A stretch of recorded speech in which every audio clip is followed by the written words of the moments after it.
My name is Hodges, and I am a frame shop technician. I've been here for about 3 years. I'm Justin Prillaman. I've been here for 4 years, and I'm a technician in the frame department.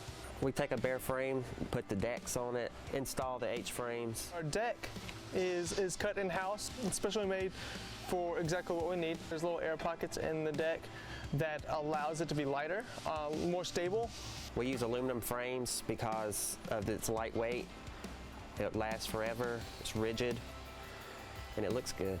Our main concern is our customers, so we don't want our customers to have any problems with the deck. Probably one of the most important pieces of the bed are our plus brackets. And basically what this does is it attaches to the rest of the bed. If these are off a little bit or something, then the rest of the bed won't attach to the plus brackets. Once we get to this point, depending on what bed it is, will depend on the actuators, what style we use. If it's a high-low pump, it's all electric.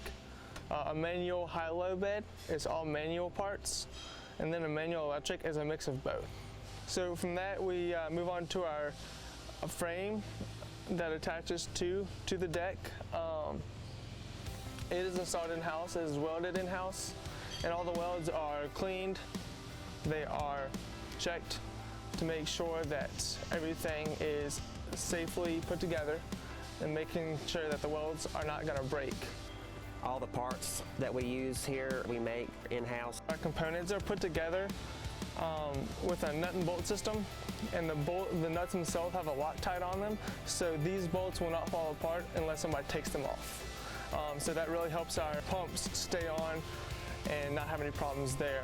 These brackets are cut in-house with a water jet to make sure that they are made to fit. They are 3/16 thick, which is plenty thick enough to hold anything that we might have, pumps or articulation-wise. These frames are duplicated every day, put together with precision, made for one purpose, and that's for our customers. This is probably one of the safest beds that you can get. I build every bed as if my son was going to sleep in it.